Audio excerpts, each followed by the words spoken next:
everyone. I'd like to welcome everyone here this morning to the May 7th, 2024 AM Board of Supervisors meeting. This morning, I'd like to ask everyone who's willing and able to stand for our invocation. I'd like to welcome the Reverend Gary Brown, who's going to lead us in our invocation, and then please remain standing for the Pledge of Allegiance.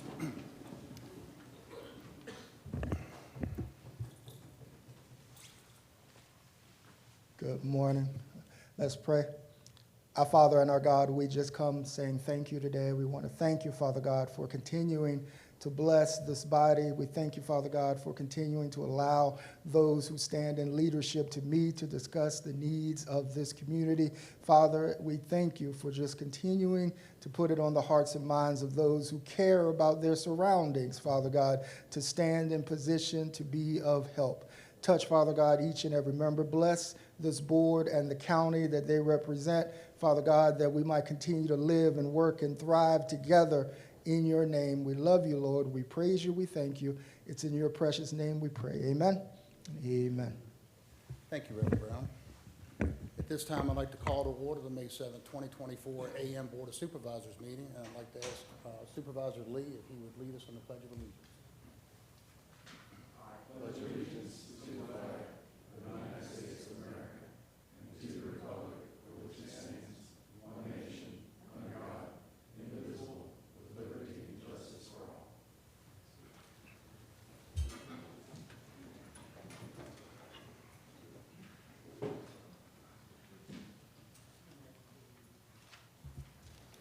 Our first order of business is the approval of the agenda. Are there any additions or deletions to the agenda?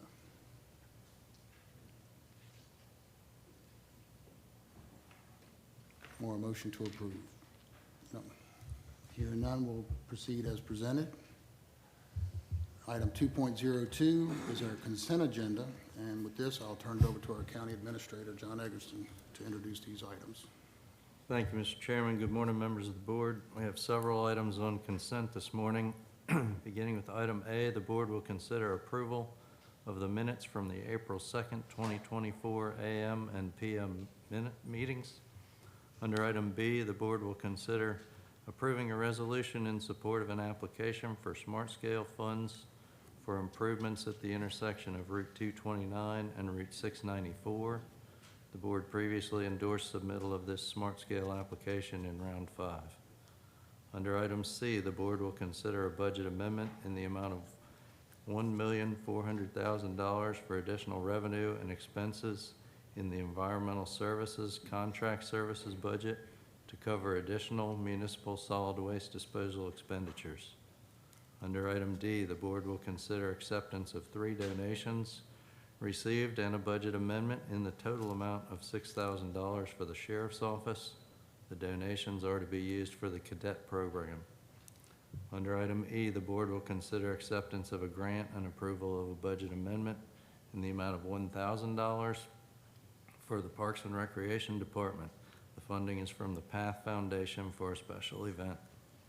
Under item F, the board will consider acceptance of a donation and approval of a budget amendment in the amount of $700 for the Parks and Recreation Department. The funds are from the Rappahannock-Rapidan Community Services Board for the 2024 Kaleidoscope Art Camp. And under item G, the board will consider a budget amendment in the amount of $19,560 for community youth services. The funds are from the Virginia Juvenile Community Crime Control. Thank you, John. Are there any questions or comments regarding the consent agenda? Move to approve. Second. We have a motion and a second. All in favor of the motion signify by saying aye. Aye. Opposed? Moving on to item 3.0, general county business. The board will consider adoption of the proposed tax rates for the calendar year 2024. And with this, again, I'll turn this over to our county administrator to introduce it. Thank you, Mr. Chairman. This morning, under general county business, our next 4 items will all be related to the FY25 budget. We start always with the adoption of the proposed tax rates, which are for the calendar year of 2024. Those tax rates are displayed on the screen currently. They include no changes to any of our categories of personal property tax. They do include a 1 cent increase on the fire and rescue levy, which is part of the overall real estate tax, which is proposed to increase from 46 to 47 cents. Thank you, John. Questions or comments for John concerning the tax rate? Move we adopt the tax rates as presented. Second. We have a motion and a second. Further discussion? All those in favor of the motion signify by saying aye. Aye. Opposed? Carries unanimous, Ms. Ellis. Moving on to item 3.02, the board will consider adoption of the proposed operating and capital budget for fiscal year 2025. And again, John, if you'd introduce this item. Thank you, Mr. Chairman. The budget was presented at a public hearing held on April 16th, I believe it was. That presentation included all the details of the budget, and I did reattach it to board docs for your reference. Our finance director, Mrs. Lamb, has put the actual budget summary document on board docs, which reflects the proposed budget of $300,643,656. And rather than go into any of the detail this morning, I'll just ask if there are any questions. Thank you, John. Questions or comments for John? Mr. Chairman, just a comment. I'd like to thank the citizens of Culpeper and my colleagues on the board for supporting our public schools with this proposed budget, in particular the 5% raise increase for our teachers.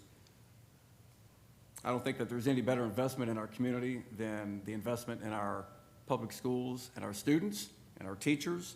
That investment can only be maximized if we are hiring and retaining the very best teachers and principals for leadership in our schools, and that current 5% salary increase helps us maintain our competitiveness with the surrounding localities and helps us to accomplish that goal. So thank you, everybody.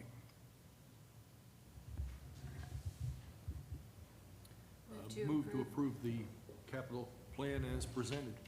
Second. We have a motion and a second. Further discussion? Yeah, to clarify, this is the operating budget and capital plan, or just No. capital plan? Operating budget.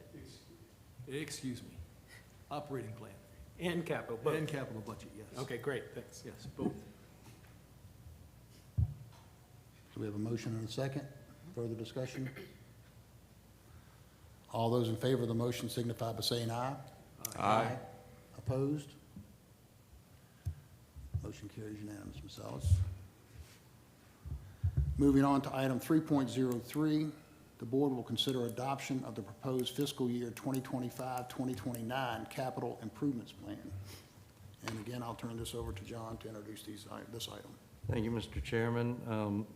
As noted, the budget was just adopted, including the capital budget, which covers fiscal year 2025, but we do have a capital improvements plan that extends out to 2029. That plan is subject to revision each year, but does try to paint a picture of what the next 5 years might look like. Mr. McLaren prepares that plan and has presented it at a previous work session. His presentation from that work session with any amendments is posted on board docs, and if you'd like him to go through that, we can, but I think that you're all fairly familiar with that plan at this point in time, and it is ready for adoption if you're ready to adopt it. Thank you, John. Would anybody like Sam to go over this item by item? All right, any other questions or comments for John? If not, we'll entertain a motion. Move to approve the 2025 to 2029 capital improvements plan as presented. Second? We have a motion and a second. Further discussion? All those in favor of the motion signify by saying aye. Aye. Opposed? Unanimous, Ms. Ellis. Moving on to item 3.04, the board will consider adoption of the fiscal year 2025 appropriation resolution. And again, John, if you'd introduce this item, please. Yes, sir, Mr. Chairman. The final item budget related this morning is the appropriation resolution for fiscal year 2025. The board has adopted the budget. This resolution enables the staff to begin spending it as of July 1st. And it is a full year appropriation, and it's ready for your consideration. Again, thank you, John. Questions or comments for John? Not questions or comments other than for John, but for overall, if we have time, I would suggest that perhaps we send this to rules to look at it to see whether we should do annual or semi-annual or anything else, because there are, one, we need to consider the burden on staff, but two, we also need to consider are there situations where we would have been better off having a different appropriation schedule, and should we look at it differently? Because $300 million in one motion right here, and then we have a bunch of amendments but no other changes, we appropriate it all today, may not be optimal. It may be, but I just think it'd be worthwhile perhaps for rules to look at that.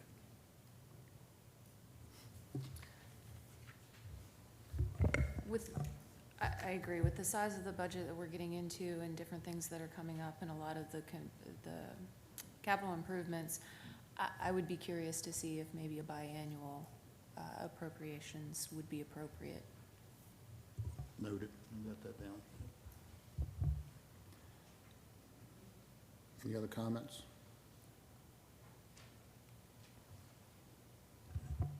Or we'll entertain a motion? Oh, I'm sorry, we've already got a motion and a second. All those in, no?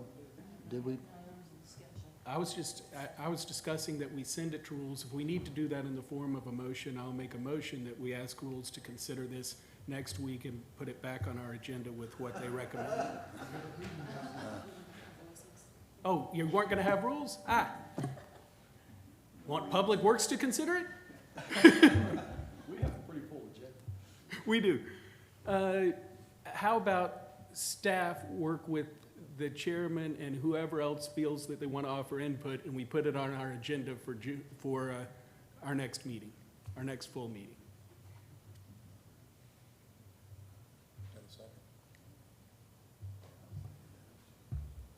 Okay. So we have a motion and a second, and the motion is to have staff Work with you. and bring it back in June. Yes. As to whether we want to go with the biannual or annual appropriations Yes. for the, Yes. okay. Any further discussion on that? All those in favor of the motion signify by saying aye. Aye. Opposed?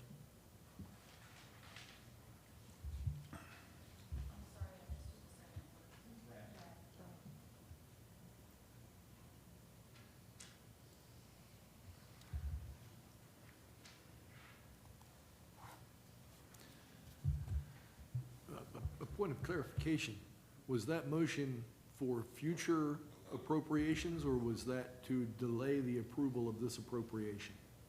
To delay the approval of this appropriation, this resolution specifically till next month. Okay.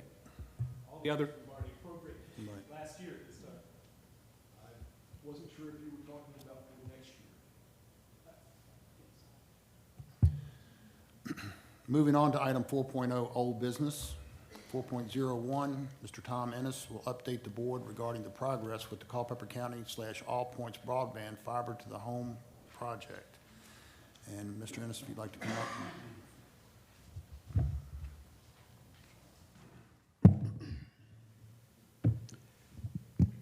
Good morning, Mr. Chairman, members of the board. Thank you for this opportunity to provide an update on our broadband project.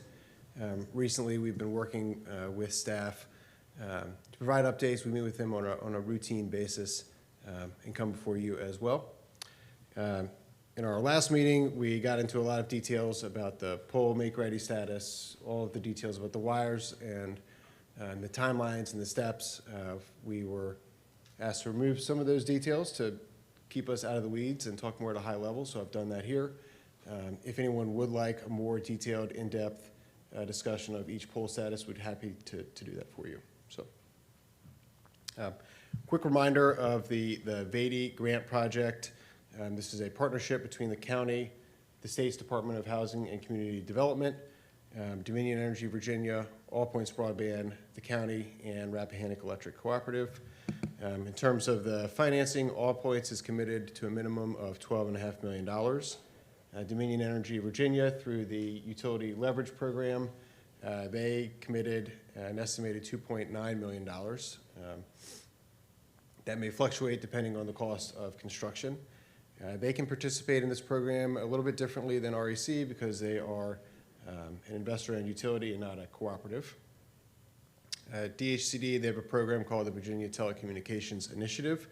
We were awarded an $8.6 million grant to that program. It's a grant that the county has applied for a couple of times. This one is $8.6 million, also capped for the state's expenditure there. And then the county put up $6.6 million of its American Rescue Plan Act funding, also capped. So if there are cost increases, which we've all seen with inflation and supply chain issues, that's borne by All Points. For our utility partners, REC and Dominion also participate as pole owners. This, as you all know, a lot of ISPs that are like All Points Broadband, we don't own the poles. We seek permission to attach to poles owned by other companies, REC and Dominion. There's a long, drawn-out process for the engineering, the cost estimate, the construction to make those poles ready for our attachment.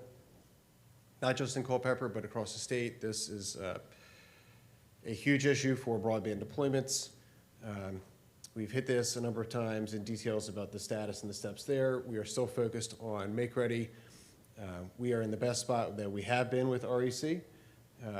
And Dominion keeps making a lot of progress. In the last couple of months, Dominion has committed or continued to hit records in terms of their pole attachment requests being sent back to All Points Broadband. In a typical year before these broadband deployments, a company like Dominion would get 8,000 or 10,000 applications across its entire territory. Last year, they got 125,000. For us, they're doing about 2,500 or 3,000 a month.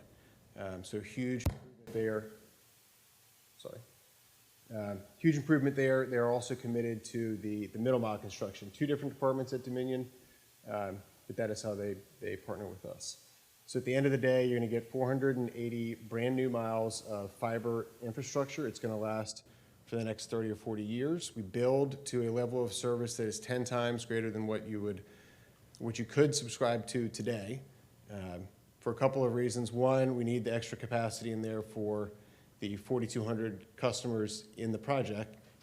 But we also need excess capacity in the future for new home developments. We've had a lot of growth in the county. If folks weren't originally included in our project, we need to have capacity there for them in the future. Like I said, we're hitting 4,200 locations. Those are the blue dots on the map here. We can't change the grant application now. We get a lot of requests to add folks to this project. There are a couple other programs coming down the pike. I know you all have an application pending through this program with another provider. That is yet to be determined, but we can't change the grant area that we have today. So the three key dependencies, having the middle mile capacity in place.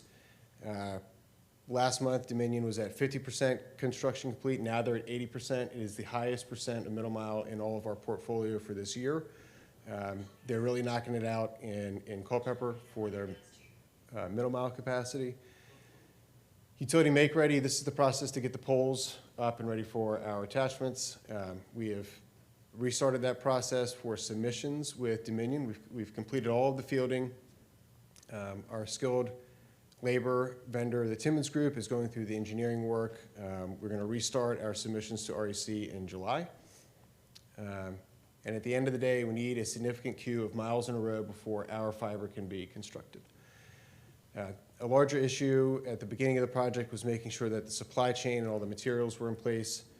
That is on track according to plan. We're going to have the materials in our Brandy Station location before construction.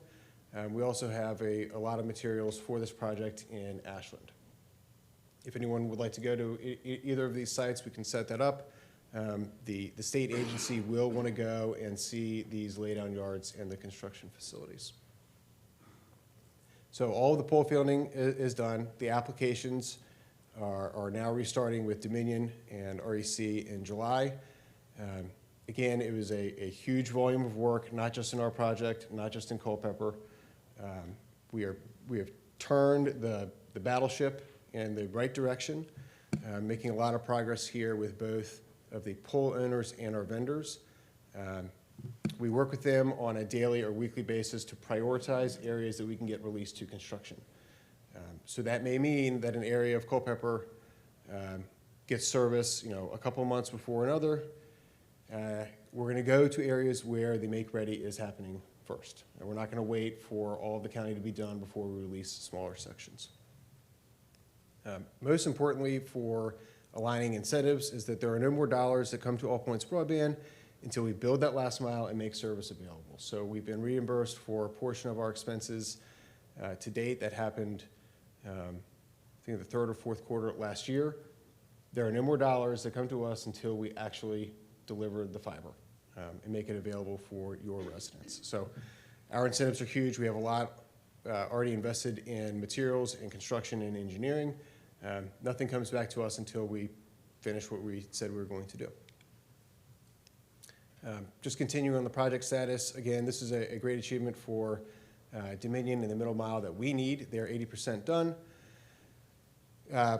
Last year, we had told you all about a price increase on REC's middle mile. We had to redesign our backhaul network. We committed to doing that by the fourth quarter. We've done that work. It did require a little bit more pole fielding and change in the network design, but we are stewards of our dollars and your dollars, and the cost was too high to rely exclusively on REC in their territory. The Timmons Group has done our pole fielding. They do our engineering work. They fielded 10,700 poles. We probably will attach to about 9,000, maybe 9,200 of those, but we need to do engineering on adjacent poles that we don't attach to because our wires impact the safety of those poles as well. So those include poles in our original design, poles for their redesign and a change in engineering standards.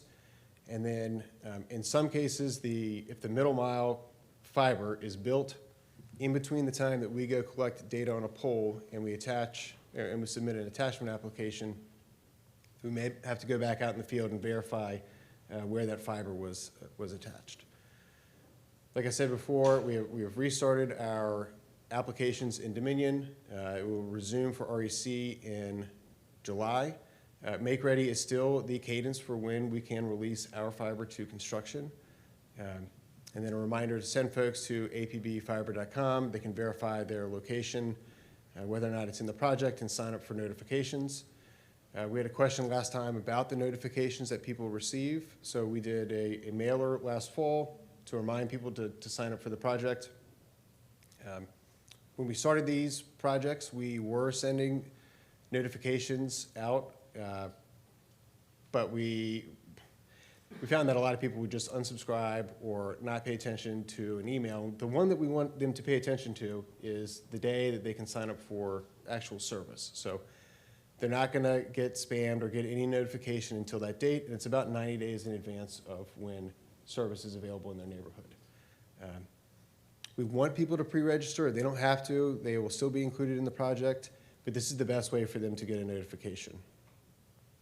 In between the 90 days in advance of service and for, I think, at least 60 days after, they're going to get a series of flyers and emails reminding them to sign up, getting them ready and prepared for an additional year, regardless of how long the VADI project goes before closeout. For an additional year after they could sign up, they will get an install fee at a flat rate and not have to pay any kind of per-foot charge. The per-foot installation cost is the main barrier to people having broadband in rural areas.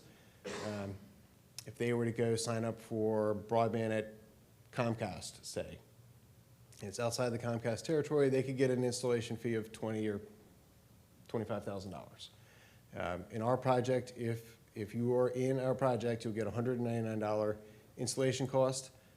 That was the goal of the county, the goal of All Points, the goal of the program is to reduce that installation fee. I wish they could all sign up today. I know you all do as well. The project doesn't return anything financially for us until people can sign up. That is the main thing that we're driving towards.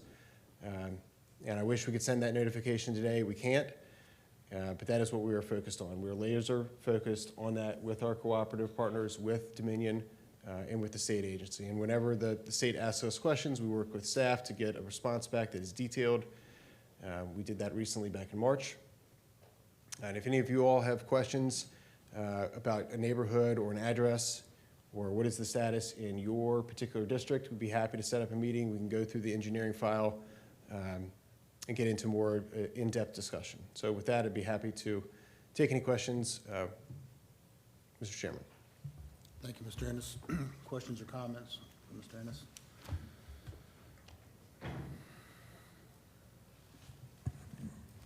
So I do have one question. You say the make-ready cadence is the primary determinant of the last mile construction, and you're saying that you're not even going to start construction until October? Yes, ma'am. Okay. And of these pole attachment applications, how many have been, since you've restarted the Dominion ones, how many of them have been completed since the restart? So we put in 400 at the end of April. And we expect, that was just the start of the Dominion one. Dominion across our portfolio returns about 2,500 to 3,000 a month across all of our projects. So when this restarts in full, they'll be hitting well above that. And what is the reason for the delay in resuming the REC territory pole attachment applications? Like Dominion, we have a system-wide commitment on throughput for REC. There is a lot of engineering work that goes into an REC pole relative to the engineering work that goes into a Dominion pole. In some areas, we're dealing with databases from legacy networks that the data is not as consistent as the pole owner or as an attacher maybe had hoped or assumed in the beginning of the project.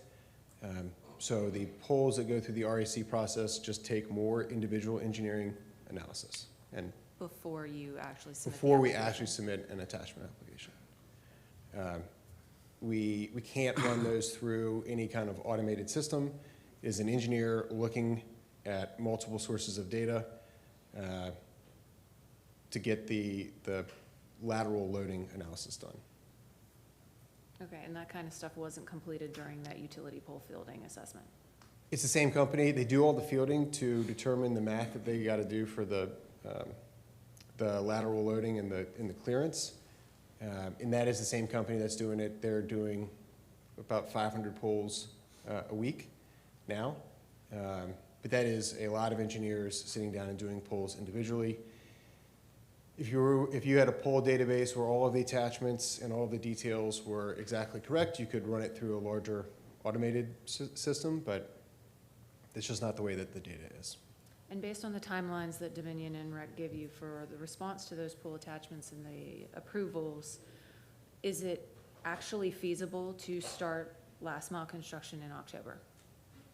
It is feasible, but that bullet point of all three of us and our vendors focusing on the timeline is critically important. So we have to prioritize down to the smallest level of poles and strand parts that we can release to construction. So we put in a pole attachment request in the order that we think it should be constructed. They come back, generally, the first strand parts that come back are the ones that don't need any work, right? And that's not the exact same order that we would build them in. So we have been putting the pressure on for just volume across the system. And now, for the last couple of months, we've also been saying, okay, volume is important. We're going to stop beating up everyone about the volume. We need to be focused on a certain fiber service area so that we can get construction released. But a key to this is the three companies and our vendors who, we've tried to align incentives as much as we can in the right direction, but we all have to stay focused on prioritization. Okay, thank you. So on this slide, you list the three things that need to be happening. So one, middle mile capacity in place. When do you anticipate all middle mile capacity will be in place? So when our last report, the Dominion Middle Mile was at 50% construction. That was, I think, at end of March when we submitted that. Now they're at 80% construction. So where's RECs? We redesigned our backhaul to minimize the REC reliance. That's going to be part of our own network. We just added fiber strands to distribution fiber that we would have built. So we will call it, backhaul or middle mile, but it'll be in the exact same cable as ours. We just expanded the cable count and maybe took a couple alternative routes. So you are going But to, REC is built, they've built their middle mile. right. So, but for the network, the backhaul, are you going to do that at the same time you're doing last mile construction, is what you're saying, I guess? Yes, that is, we do not have to wait for middle mile construction to be complete before we do our construction. But we do need it, obviously, for connectivity back to the internet.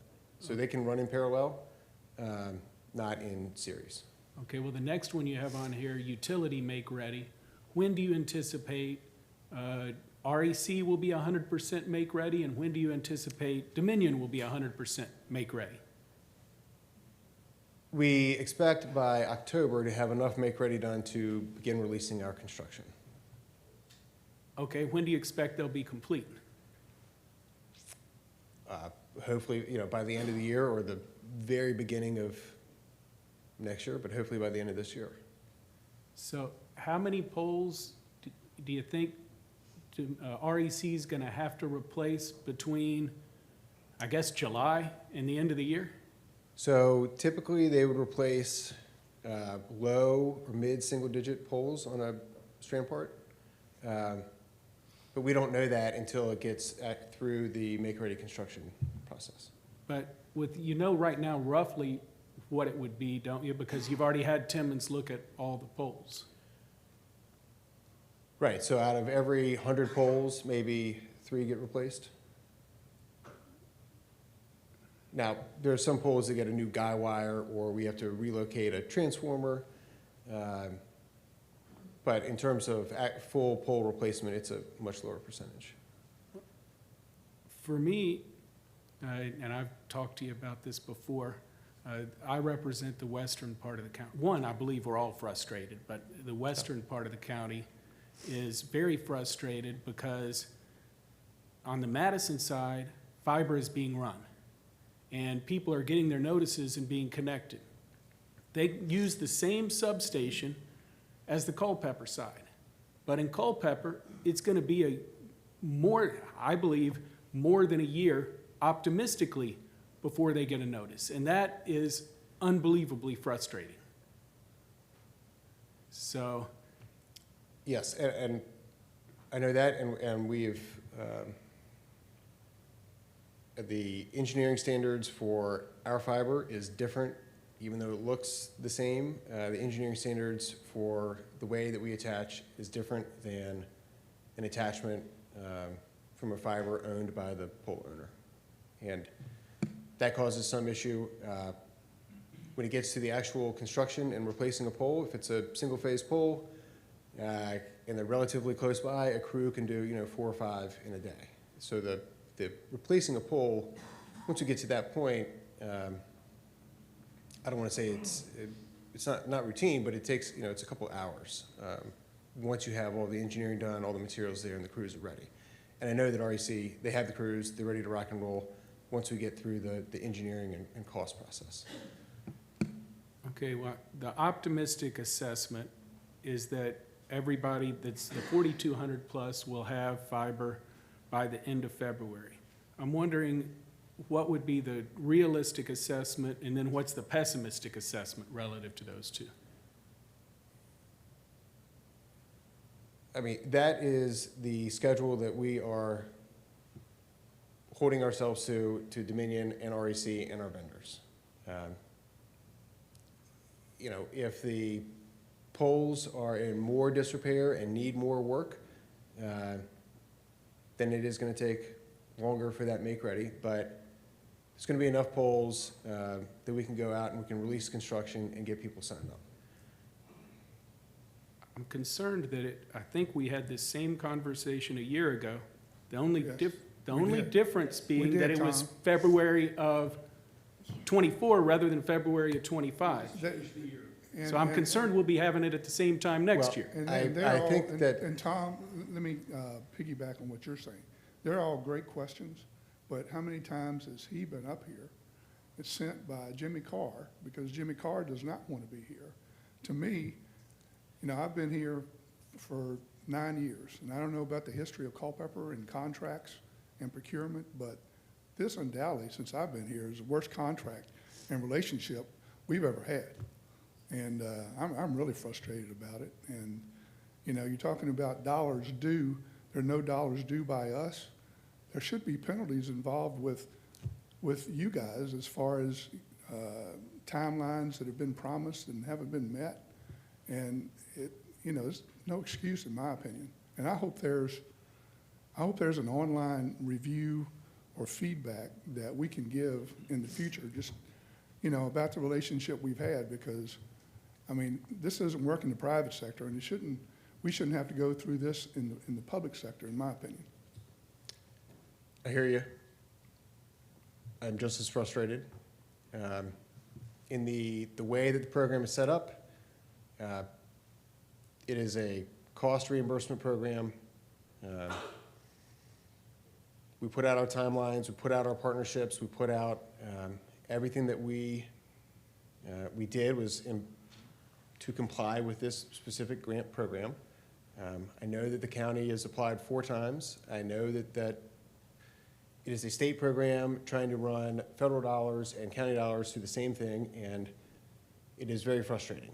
And then you add on top of that, you have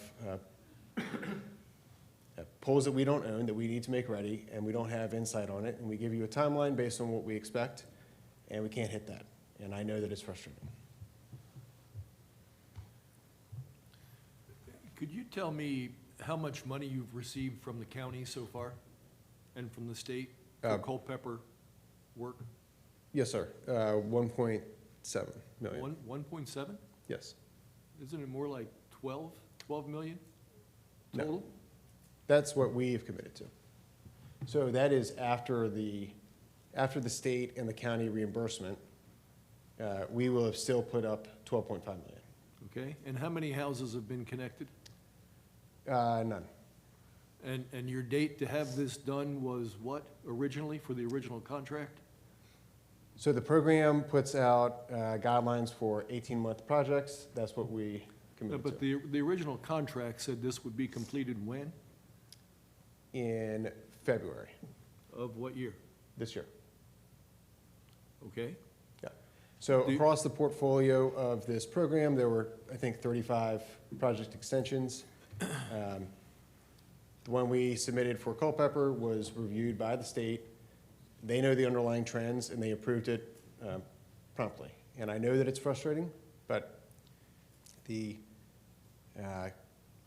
way that the contract is set up is that we hit certain milestones, we demonstrate those expenditures, we get a portion reimbursed. The next time that happens is not until Culpeper residents have broadband.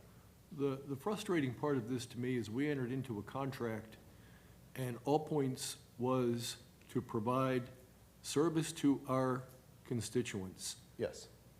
You have not lived up to that. So- In that contract, you point out that your partner is Rappahannock Electric.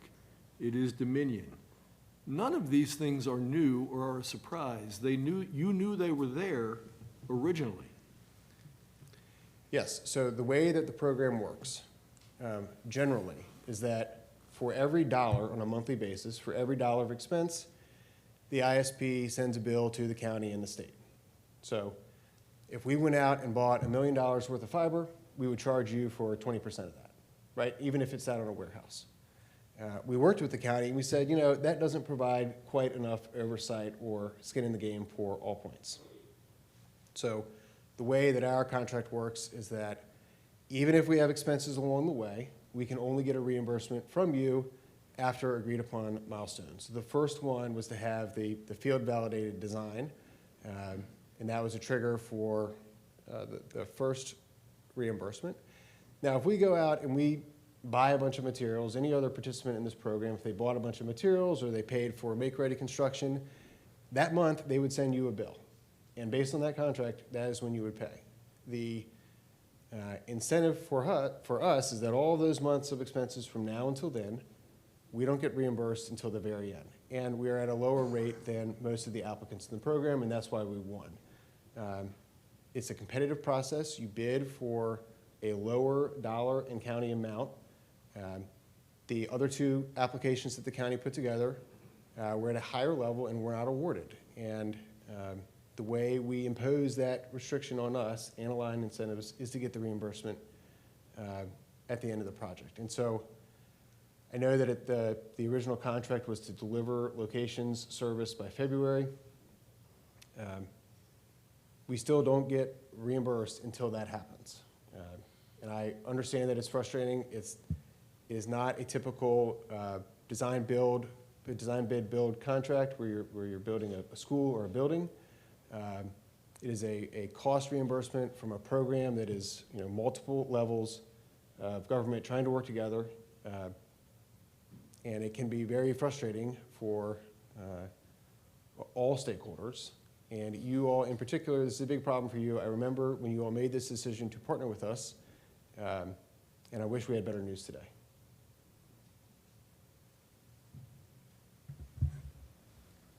Any other comments? Mr. Ennis, I just want to say, I agree 100% with what this board is feeling, and frustration doesn't even touch the way I feel right now. To add that other ISP providers started pretty much a year after you and have gotten, I don't know how many of your customers now, when it comes time to hook them up, you're probably going to find that a large portion of them are going to say, we don't need your fiber because they've gone to another ISP. And my biggest concern is we continue on this same road, and this time next year, we're going to be hearing, skirting around questions. I don't know when this is going to happen.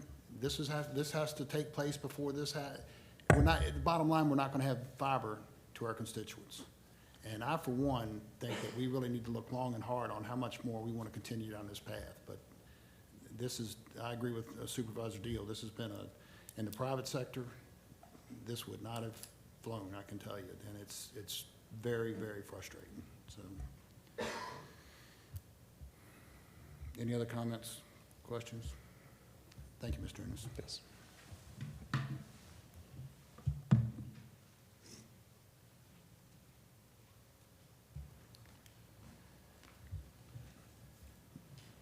Moving on to item 5.0, new business.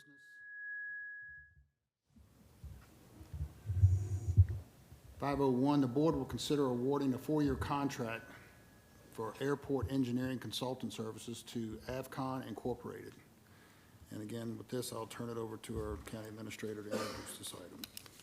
Thank you, Mr. Chairman. The county retains an engineer at all times for consulting on all of our airport projects. The FAA, who pay for the vast majority of all these projects, requires that we have that general services contract for airport engineering in place, and also that it be subject to competitive procurement every 4 years. Our 4 years came due. We did, with Alan Culpeper's help, release an RFP for these services for the airport. We ended up having 4 engineering firms submit proposals.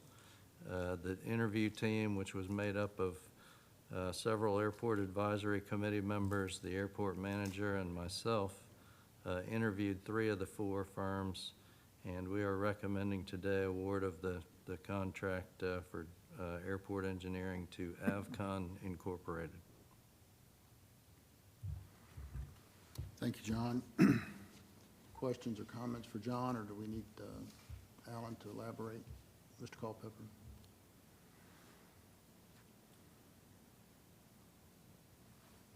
No questions or comments? Entertain a motion? I move that we award for airport engineering consultant services to Avcon Inc. Second. Have a motion and a second. Further discussion? Hearing none, all those in favor of the motion signify by saying aye. Aye. Opposed? Unanimous, Ms. Ellis. Item 5.02, the board will discuss and consider approval of proposed changes to the bylaws of the Public Transportation Board, PTB. And again, John, if you would introduce this item, please. Yes, sir, Mr. Chairman, I can kick this off. The Public Transportation Board is made up of various representatives. It is a town and county partnership, and so these bylaws do have to be approved by both the Board of Supervisors and the Town Council. But the Transportation Board has sent forward some, what I would describe as very minor amendments to their bylaws. I'll just quickly highlight that the first thing is to change the requirement of membership from the Rappahannock Rapidan Community Services Board to simply Community-Oriented Services Organization. There's also a change that clarifies the use of Robert's Rules of Order. And also, rather than having a bylaw that states the exact order of business for the board's agendas, it simply says that these items would be components to be included at the discretion of the chairman of the Public Transportation Board. And that is the entirety of those changes, I believe. Brian Rothamel is our staff person on that board, and if he has any additions, I'd ask him to state those, and if there are any questions, I'll probably look at Brian to help me answer them. I just move that we approve this. Second. Motion and a second. Discussion? All in favor of the motion signify by saying aye. Aye. Opposed?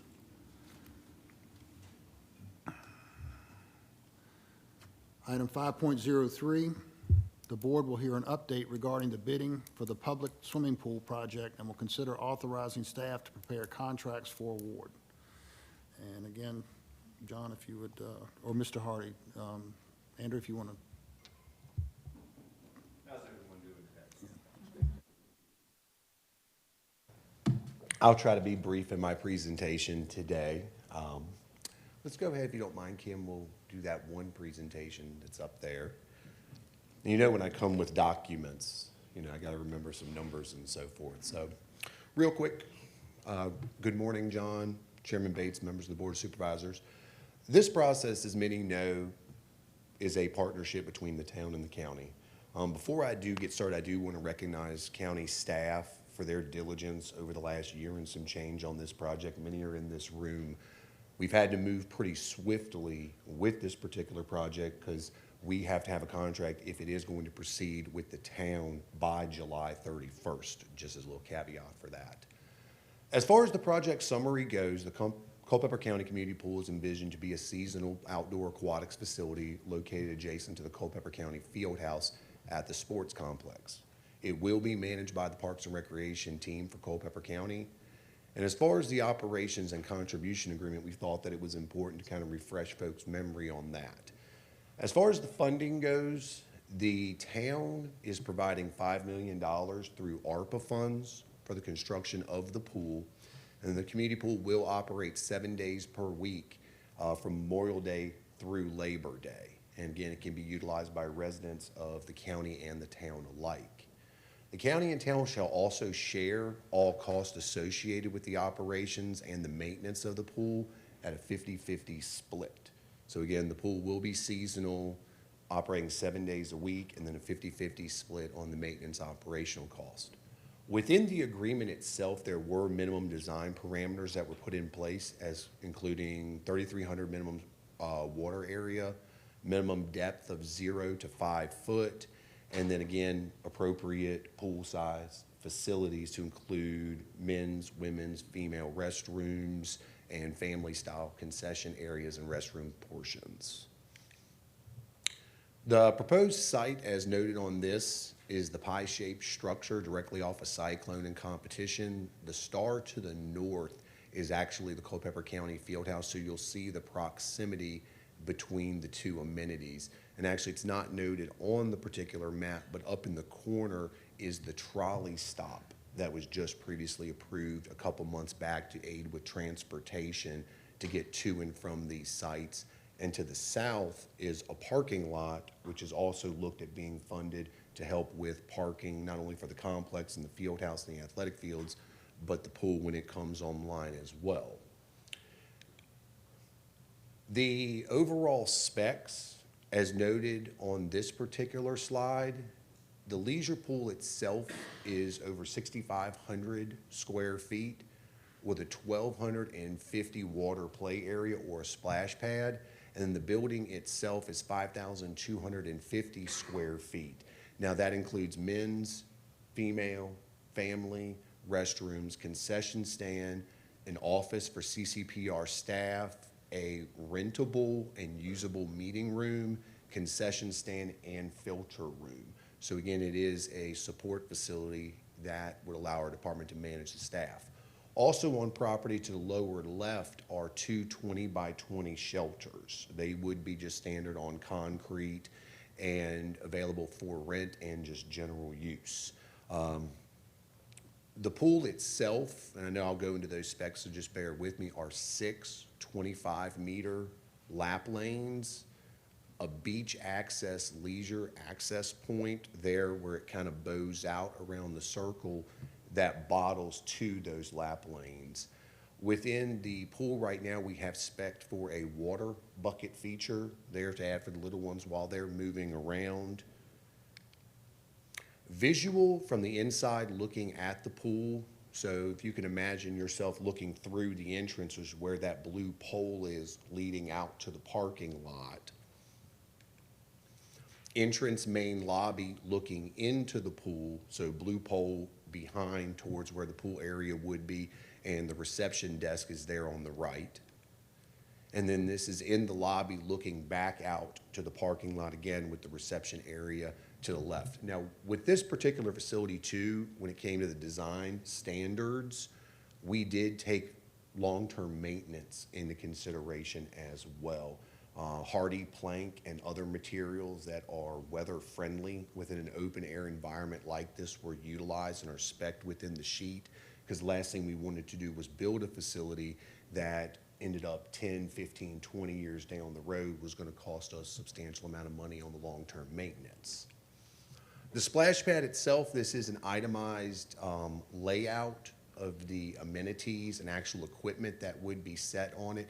It is some standard items that you'll see familiar at Rockwater Park and other splash pads.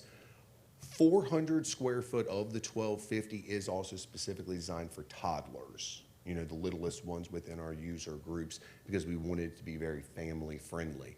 You can note on there many of the items between the arches that they run through. There'll be a splash feature. Then we've got various pop-up rocks. Should be an extremely nice amenity to add, coupled with the lap lane and the leisure pool itself. So within the bid process, this was the second time that we put it out to bid, as many of you guys know. We made some modifications as far as the design goes, the material list that we were utilizing in order to get the price more suitable for our interest. The pool itself had 4 bids, and then the building itself had 1. And that was another major change that we did as far as the bidding process as well. Before, it was one total package, pool and building. And then we stepped away and decided to split it, that the pool is 1 bid and the building is a secondary bid. That resulted actually in a huge savings, as noted on the slide up there. And let me go to my page real quick because I'm without my glasses today. That the pool building and the facilities came in at $3,485,000. The leisure pool and splash pad came in at $1,121,000. And with the soft costs, we're looking at $459,450 for a grand total of $5,065,450 for this particular project. Now, again, that does not include, as it's noted with the asterisks, any type of contingency. And based on this price point, a 10% contingency would be roughly about $521,000 nor does it include the removal of the spoils, which again, we're estimating about 415 square yards of materials at those price points of $80 for the pool and $35 per square yard for the building itself. As far as funding goes, we've outlined that it's $5 million through the ARPA funds through the town, leaving just a remaining balance of $65,450 on the county's end to support to make this project a reality. So before I move off of this slide, are there any questions from the board that I could address real quick before we move forward? Yes, sir, I have a question. The lap lane area, is there a deep end for diving? So the pool itself, because of liability concerns, we are not having any diving. The depth is set at 6'9", which is standard for teaching swim lessons and any type of scuba. We are not installing diving boards. My concern there, and I'm not a swimming pool expert, but I do like to swim. My concern is that without a deep end, often I have found that swimming pools that water will overheat. Are we going to be able to do anything to make sure that that doesn't happen without having water at a greater depth? So the pool is designed to be a skimmer pool, so the water will be circulating and filtering through the pool. I can't imagine that the water temps on the lap lane side should be a primary concern. I do not believe, and we can check with our AE individual.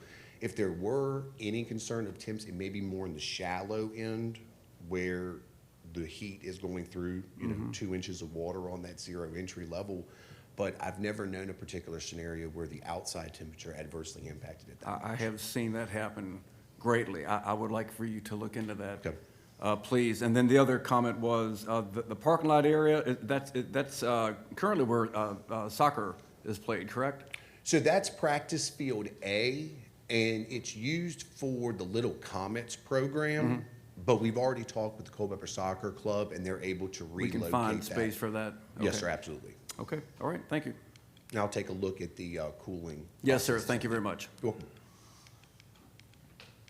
Not a comment for you, Andrew, Yes, sir.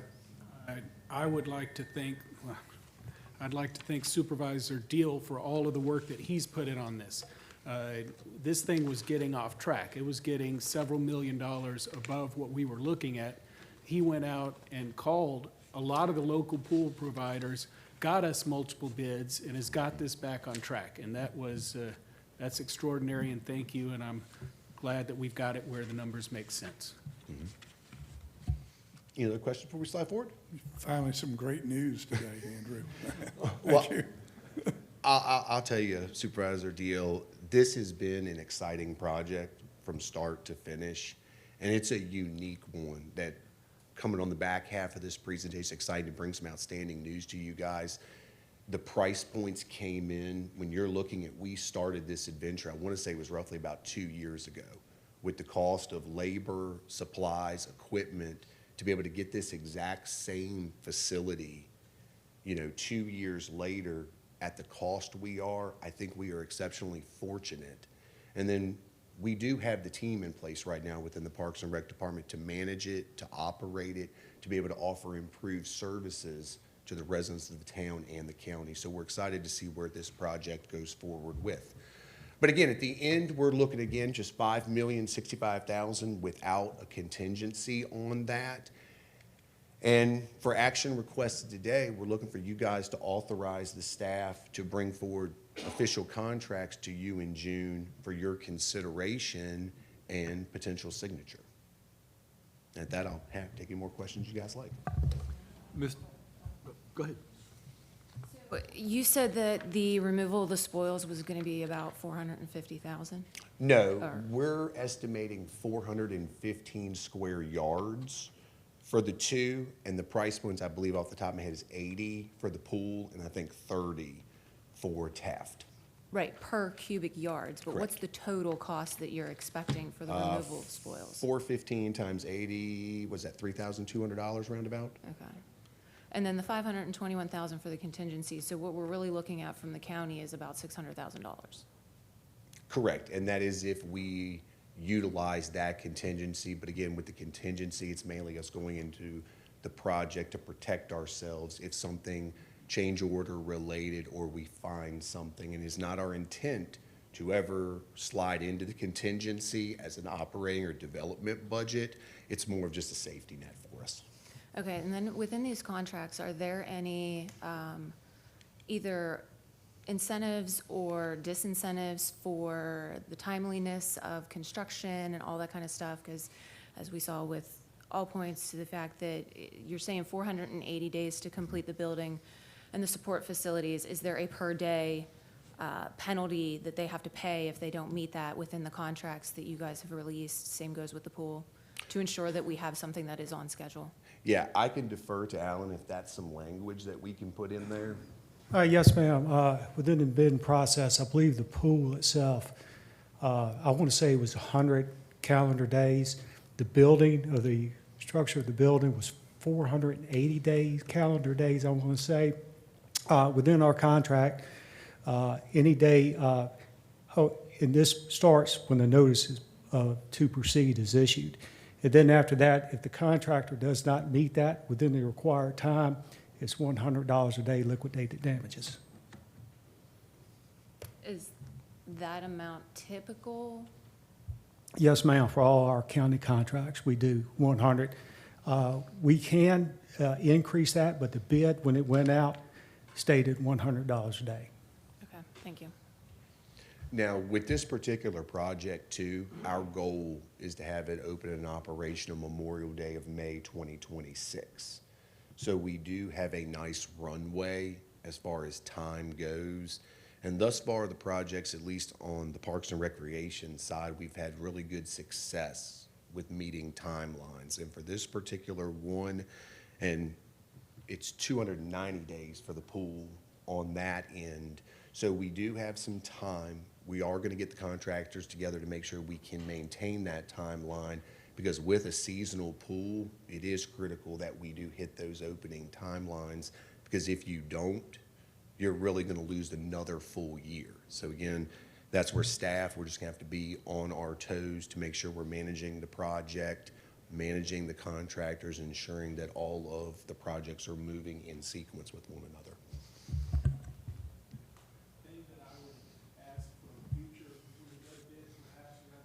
The $100 a day in liquidated damages, we look at it in proportion to the cost of the project and the duration. So for this, I don't think we can change, but there is some penalty that's good. But in the future, like if we're doing a $5 million project, it may make sense to have it closer to $500 a day or $1,000 a day relative to that.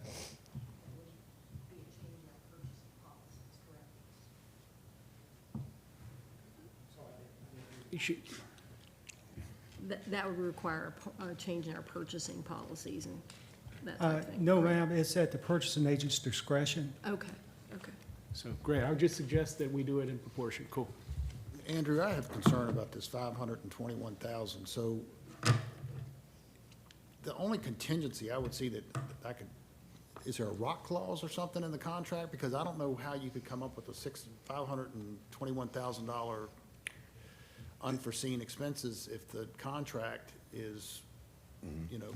So we've done all of the soil testing and found that the soil is, from the areas that we've pulled, suitable, and no rock was seen. The main part is that's just a 10% standard, that the specs are one piece, but when you're kind of getting into a project, there are items that may come up. It is the board's discretion that if you'd like to look at dropping that to a 5%, 8% contingency, that's something we could explore doing, and we would leave that to y'all's discretion. Is the contract with these, are the contractors made aware? I mean, is it like a not to exceed amount, or do we have a plan that if it does, we run into something that was unforeseen, that we could lower the, some of the materials or bring some of the add-ons off of the project? I believe, and Alan, correct me if I'm wrong, the contract would be for the items such as the add-ons, and we wouldn't have the latitude to pull, would we? If it's my understanding, Mr. Bates, we're asking for a lump sum is in accordance with the bid. Anything beyond that will require a change order, but being a construction, this is a bid, this is what we want, and they have priced it accordingly with the materials that they need. Yeah, so I don't think that once the project starts, if an unforeseen item comes up, I don't know that we've got the ability to modify those specs to kind of reduce those costs. So again, it's more of a safety blanket. We're gonna stay on top, we're gonna manage the project as we would, and then if something does come up, obviously we would bring it to you all's attention that you'd be aware of it at that time, so. Thank you, Andrew. Mr. Chairman, I would move that we authorize staff to bring forward contracts for award at the June board meeting. Second. Further discussion? All those in favor of the motion signify by saying aye. Aye. Opposed? Aye. That's 5-2, Ms. Ellis.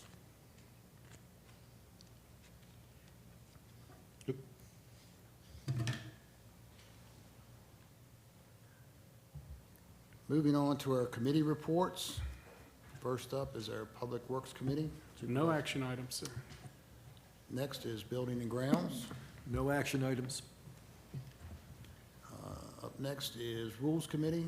The Rules Committee brings forward to the board a motion that the Board of Supervisors direct the planning staff to develop ordinance amendment options regarding the regulation of subdivisions in the A1 and RA zoning districts, and that those options be brought to the board for discussion at its August meeting.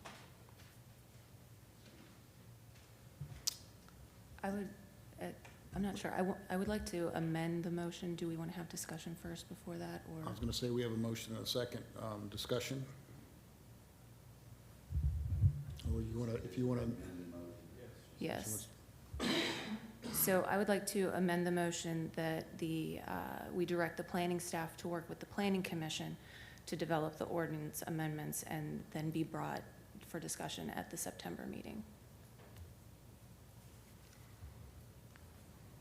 Okay, I'll, first, for just the amendment, to me, this process, if we're gonna begin this, and one, I think we got a lot going on, now's not a good time to begin this, but if we choose to begin looking at zoning and subdivision rules for 90% of the county, it probably should kick off with work sessions at the board level, because we perhaps need to come up with some concept of, in general, what we want to do before we then send it to the planning commission. I mean, I look at what we've done with other major changes to the county. Some high-level board input would probably be the way to go. But once again, so I don't want to just send it to the planning commission. So for the amendment, I'm against it. But frankly, hopefully we don't even kick this thing off right now. I would also like to make a comment about this is in direct accordance with our comprehensive plan, and the action item does specifically state to revise portions of the zoning and subdivision ordinances such as acreage requirements and minor subdivision rules to limit the amount and impact of development in areas outside the identified growth areas, specifically on A1 and RA. So I think the plan, or the comprehensive plan, provides a decent starting point for us to go ahead and put forth this process to basically just do what the comprehensive plan wants. And as far as the amount of land, 50% of the parcels in both A1 and RA are already at their smallest denomination. So yes, it's 80% of the zoning designation, but I don't believe that it's actually 80% of the land or 80% of the landowners. Mr. Chairman, if I can make a comment, I would like to state that I do support my colleagues on the Rules Committee in their efforts to support the land use goals in the 2023 Comprehensive Plan. I personally think that perhaps a better way forward for us would be, I think we need to try to include more citizen input, and that possibly considering hiring an independent third-party consultant to help us find a way forward to accomplish our land use goals might be something that we might consider that could prove to be satisfactory for all concerned. Further comment? Mr. Chairman, I believe that the growth of our county is something we need to look at, and we need to manage the growth as we move forward.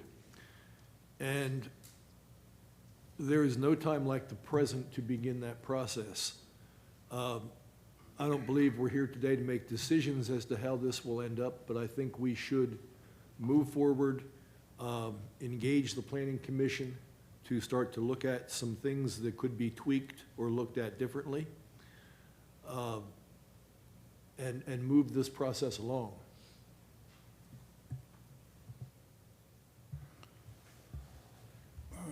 Mr. Chairman, I agree with that, but I'm hoping that we don't decide to go the route of Rappahannock and put a bubble on Culpeper to where you're going to, I mean, for me, I think you still need to maintain a balance, and there should be a way.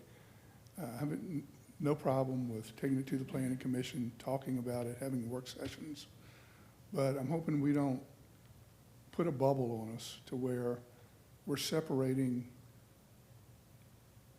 cultures and people to where we're become elitists and not allow people and their families to search out housing in Culpeper. And it becomes all about view sheds. And another thing, I don't want to penalize the people that have been here for a long time that own property. It could be farmers, it could be people that have lived in our community a long time that may need to sell a piece of land to, for their livelihoods, for their future, for their families. I think that's important. I mean, I don't want to penalize them. Hoping we can come up with a way to where, you know, we don't penalize the people that have been here for a long time. And that, you know, we don't create a bubble to where we don't allow, you know, anybody in, or, you know, we become an aristocratic community. So. Thank you, Gary.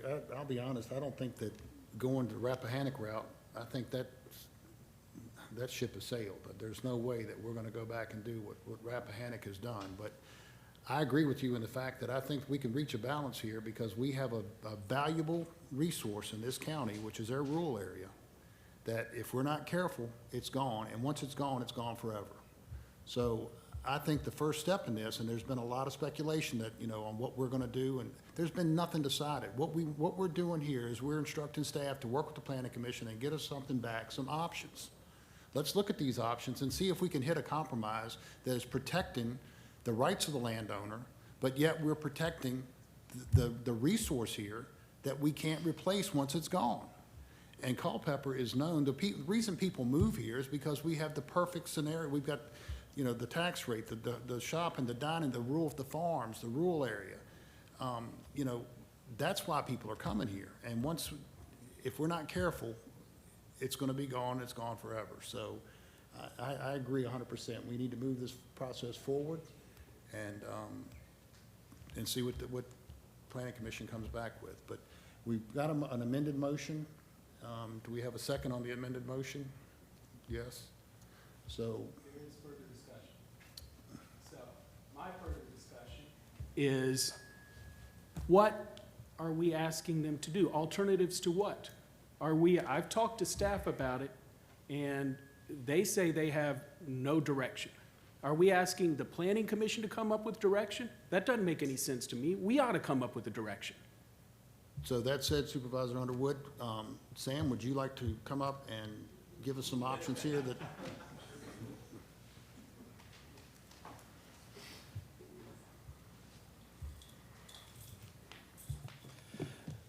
Morning, Mr. Chairman, members of the board. Yeah, what I've shown before and what was posted again on board docs today, what is exactly what was presented to the Rules Committee. And Supervisor Underwood's mentioned in there, we do have some ideas, but they're very high-level ideas.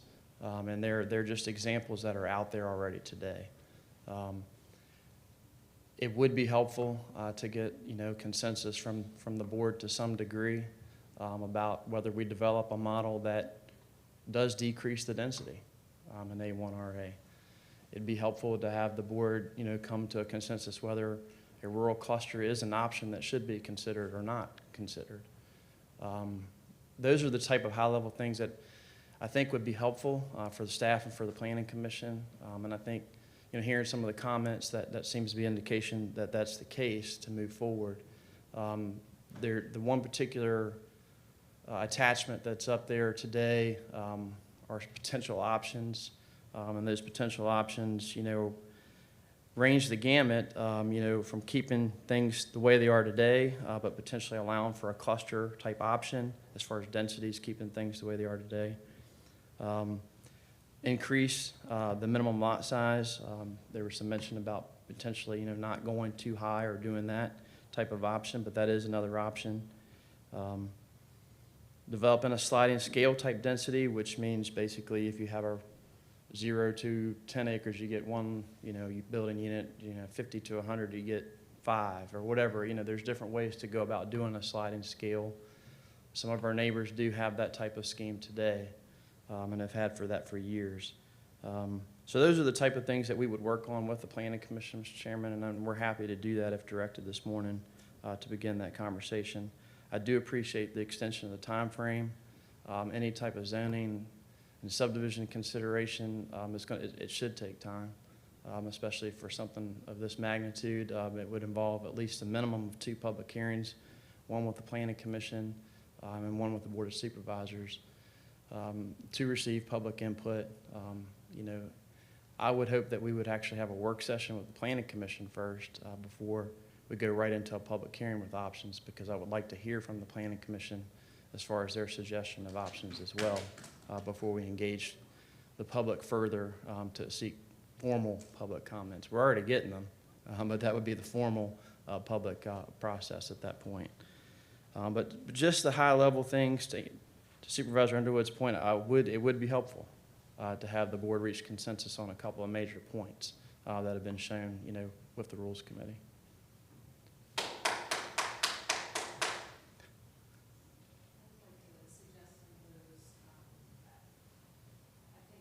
Best interest to reduce the density. Now, whether or not the minimum lot size changes or not, but at least the density of those would be significantly reduced. I think the cluster option is a good option to ensure that we maintain larger parcels of land for farming activities. And I know there was options in there about road requirements Right, and yes, things ma'am. like that. I don't know that we should put the full burden of going full VDOT requirements, but at least get us to a point where we don't run into the issues of some of these private roads that we have currently. So those are some of the options that I think that should put us in a good direction to accomplish what the comprehensive plan is asking. Sam, were you suggesting a work session between the Board of Supervisors and the Planning Commission to talk about this? I wasn't necessarily suggesting that. I was suggesting, it depends on the direction of the board, of course, but I mean that we, as a Planning Commission with staff working, I'm going to need a work session with them. And I'm just saying that builds in time and months. Typically we meet once a month, maybe twice a month with a work session. But it's going to take a little bit of time just with them. The board certainly has the option of having a work session jointly with the Planning Commission. I wasn't necessarily suggesting that. I was suggesting a work session with the Planning Commission, then coming back up to the board from there, through their own process. First, I'm not sure that there's consensus on any of the ideas that Supervisor Gugino threw out. So, one, I don't know that there's consensus for that. I support none of them. And so I do not support taking rights from those in A1 and RA.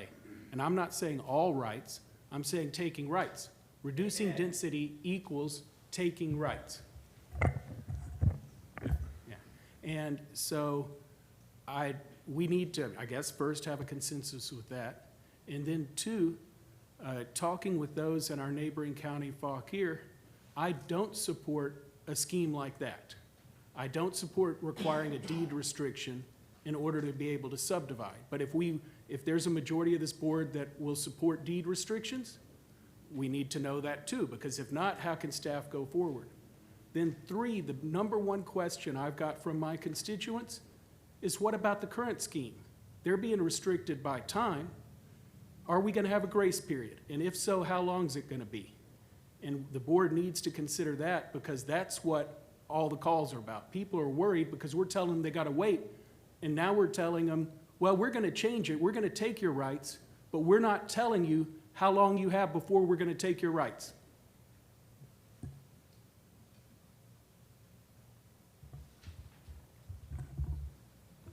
Mr. Chairman, to follow Ms. Gugino, I think that the board has got to look at the possibility of making some changes relative to densities. If we don't, we will wind up being what nobody here wants to see. We'll have houses in every zoning district. And I think you need to look at the amount of residential zoning that is sitting out there that is currently being developed and it can be developed in the future. So I believe strongly in being able to cluster, but you've got to cluster at a smaller density than what we have now. So if the intent is to try to maintain rural atmosphere, and as our comprehensive plan says, to foster, to support, and move agriculture forward and try to keep agriculture as a part of this community, through the cluster, you do that because you've used your development rights up, and then you have open land left. Without land, you're not going to have farmers. And so you're going to have houses. That's what you're going to be raising instead of crops and cattle and whatever else. But ultimately, to your question, Mr. Underwood, if the board determines to make a decision and make a definitive change, at the time that change occurs is when it occurs, when the board votes. So if whatever time the board were to vote, should they vote, then anybody can do whatever they want under the old ordinance. But I think legally, from a standpoint of once the board makes a decision, if they make a change, that is the end of it. I believe that there are other counties that when they have made changes have offered grace periods. I would ask if it is legal to offer a grace period. I think that's a good question, because I know prior rezonings that the board has done, there wasn't a legal option there, but the board did allow one. It wasn't legal, but it was done. Well, time-based subdivision isn't legal, and we're doing it now. So I have a feeling that by opening this can of worms, we are going to regret it.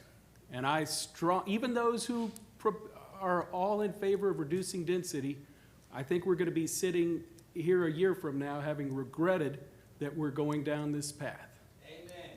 And I would also ask, hopefully just the board can have the conversation today, but with that, if we're going to go down the path, let's offer some high-level guidance. So either let's get some consensus on what Supervisor Gugino has recommended. Let's get some answers on what I'm stating relative to, are we going to do deed restrictions or not? Do we want to consider it? Are we worried at all about time base? Are we just going to say, no, the time base goes till whenever we make a change, and then if you're waiting, you're out of luck. So if you're sitting there waiting for September, as one of my constituents called, and if we make this change in August, that constituent's just out of luck? Is that what we're saying? Let's be clear. Mr. Chairman, I believe that the motion we have before us is to move this to the Planning Commission for further study and to have some options come back to the board. I am not prepared today to support what Ms. Gugino has proposed. I think they are decisions that need to be looked at. They're very long-range decisions. We need this to be studied, and we need some time with it. And I think moving it to the Planning Commission is the way to do that. Now, if there's another format that we think this should take, okay. But right now, it seems to me, going to the Planning Commission, allowing time for public input there, I believe we can work with the Planning Commission as this moves forward. But I think it's time to do this. It's not time today to make firm decisions as to where we want to end up. I don't think we know that yet.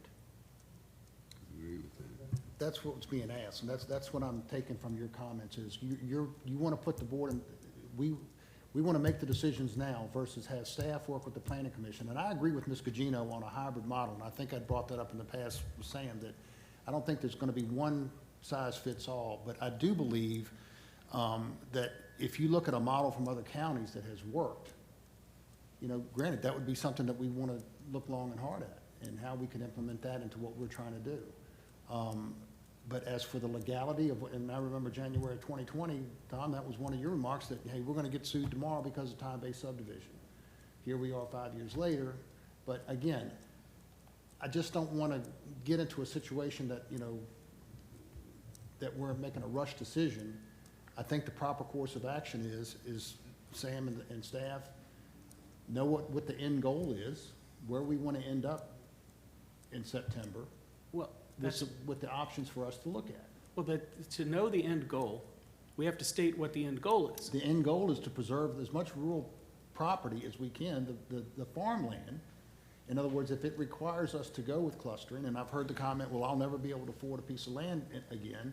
But if you're taking a piece of property that has 20 lots or 25 lots that can be subdivided today, and you go with a clustering that we did away with the time-based subdivision, that he could go in and ask for his 25 lots tomorrow, to me, that's benefiting the landowner more than it is, or if you had reduced the density, if it was 25 lots before, and let's just say you went with 20, and you could develop it tomorrow, and I'm just pulling numbers, these are just general numbers, but this is what I want to see staff Well, work sure. on. But first question, just to be clear, whether the goal is to reduce density or not, staff at least needs to know that, don't they? Yes, it is to reduce density, that's, Well, that, I don't know if we have consensus for that, but if we Okay. do, that would be important to know before we, because if we're not, if we don't even tell them that, I think we're telling them to increase density.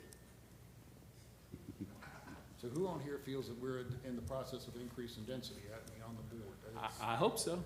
well, that's a given, Tom. I think that, as we started out, we talked about the comprehensive plan, and the way the comprehensive plan describes the environment here in Culpeper. And I've tried to find it here in the write-ups, I know it's somewhere. But I believe that is a direction that can be given to the Planning Commission to begin this process. I don't believe when you start down a road to look at changes, yeah, you want to have some ideas of what you want to get to, but they need to be pretty broad. To say that we want to lower density or raise density, that is not the question today, I don't think. The question today is, we have a comprehensive plan that says we want to maintain the rural character of Culpeper County. And we're saying to the Planning Commission, what is the best way to go forward to do that? Our comprehensive plan has said that since 1984, I believe. So therefore, because the comprehensive plan says that, that isn't a mandate to go say we want to reduce density. So if we're saying that all we want to do is follow the comprehensive plan, great. If, by the way, if the comprehensive plan did mean we want to reduce density, I wouldn't have voted for it. We should have been clear in the plan. So I do have quotes from the plan. So in the land use and development was goal 1, maintain a balanced growth approach that shifts development pressure away from outlying agricultural and rural areas and directed to the urban services boundary and identified future growth areas. Action item specifically says to keep use densities and intensities to a minimum as to limit urban sprawl in the countryside. Continue utilizing the districts to prevent farming.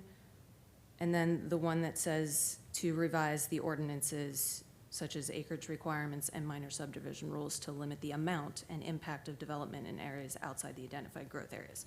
That is basically page 217 on our comprehensive plan. I don't believe, and maybe I'm wrong, but if the citizens thought our comprehensive plan meant that we were going to reduce density in A1 and RA, As a member of the board that voted for it, that was not my understanding at all. The number one question I get from my constituents, how are you gonna slack this growth up and protect our farmland? I mean, and it's just that simple. And that's what's driven me to be standing where I am today. And So I guess, okay, then I still haven't heard for or a consensus say that the goal is to reduce density. So if we don't have a consensus for that, we just have a broad consensus for the planning commission to look at it, I guess.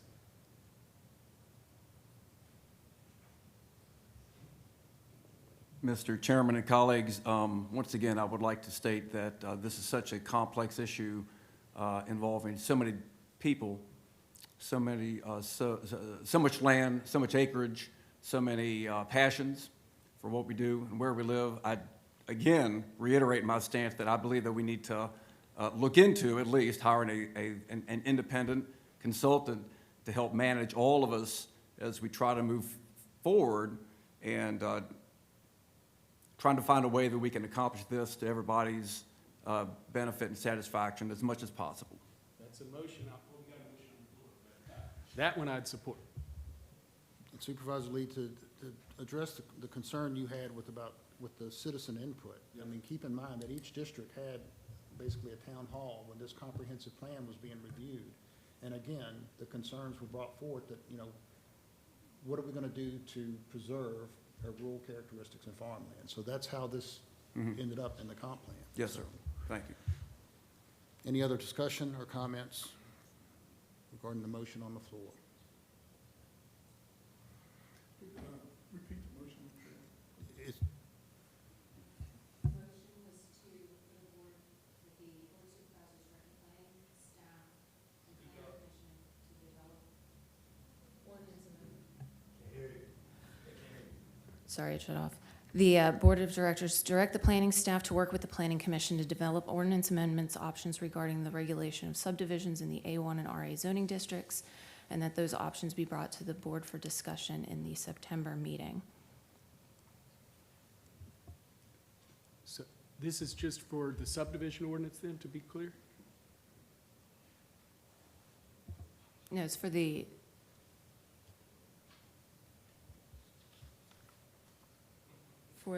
zoning and subdivision ordinances. No density issue there.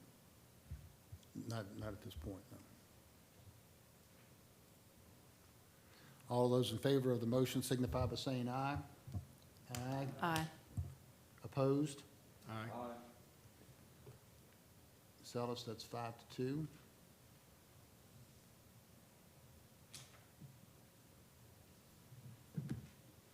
Thank you, Sam. Thank you, Mr. Chairman.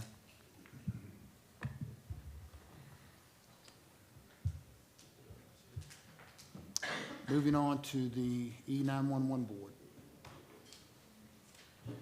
Mr. Chairman, I'm happy to report there are no action items.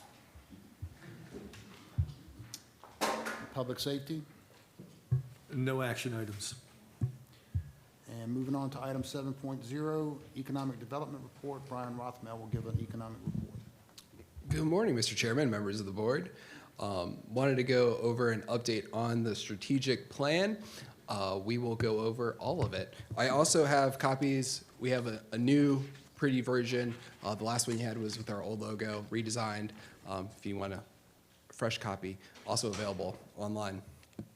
First, we'll start with goal 1, which is for Choose Culpeper. That is to bring new money into the county.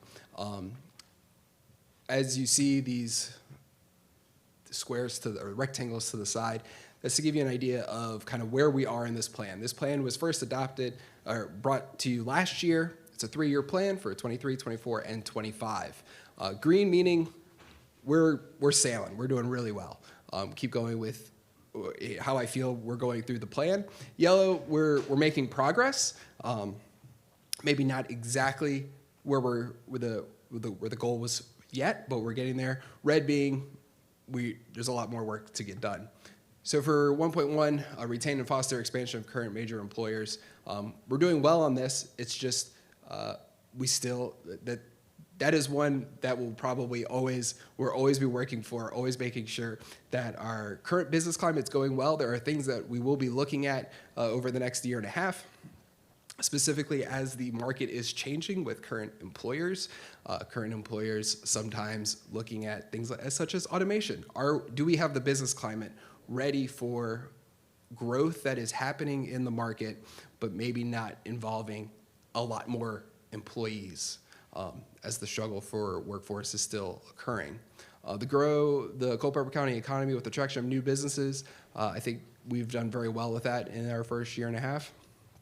And then strengthen the workforce pipeline. We've made a lot of progress on this. I still would like to do more with the public schools, especially with our CTE program. You see some of the work that's gone in. Of course, we have the data bank data campus, as well as work in Culpeper. Very proud of that. Very excited about that first year. We had 30 jobs posted for the job fair that happened at CTEC this past year. The students really appreciated being able to research jobs before the job fair. Of course, we had United Electric, like to see more of that expansion of the economy to service area businesses, and then the Culpeper Tech Zone, the work that we're doing to make that a smooth landing for the data campuses that we've attracted. For Be a Culpeper Local, that's once money comes into the county, keeping that circulating as much as possible. Here you see strengthen Be a Culpeper Local's reach. I went back and forth on if that should be green or yellow. That's another one where I feel like we've done a lot of work. We still are making progress on that. Be a Culpeper Local Week has gone really well. I'm really excited about that, but still want to, the hardest thing for Be a Culpeper Local is businesses know about it as a Shop Local campaign, and we're trying to make sure that they understand the resources that come to them with it, and we're still making progress on that. We've done a lot on 2.2, the Develop a Robust Business Assistance Program, as you see with C3 that's coming up, and we'll talk about it a little bit later, coming up on Monday, as well as area resources, bringing in more resources that are in the county for our business owners. And then the Expand Retail and Mixed Use Developments, this one has been hard. We have had a lot of conversation, whether it's retail, convenience store, hotel. There's a lot of, it's a lot of uphill battle on that. We work very diligently on that, but we have not seen the progress that we were hoping for so far. Some of the things that have happened, we've had more classes in our budget that we'll have for next year. We'll even have monthly lunch and learns available through the SBDC that'll be happening here in Culpeper. We're excited to announce that. Of course, the Be a Culpeper Local Week and the participation with that, C3, and then all the work that CIC has been bringing to the county.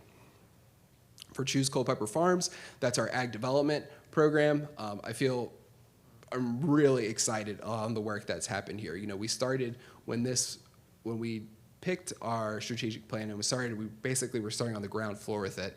I think the Choose Culpeper Farms brand is going well. It's further along than I thought we'd be so far in. We've also maintained Culpeper Harvest Days. You see that especially with the Culpeper Corner. We're having different farms interacting with the farm tour that haven't previously.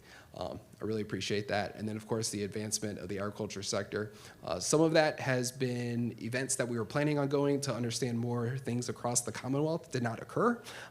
So we're looking forward to learning more of what we can do to help with that ag development. And then here's some of the things that you've seen. You have the farm tour there in the center.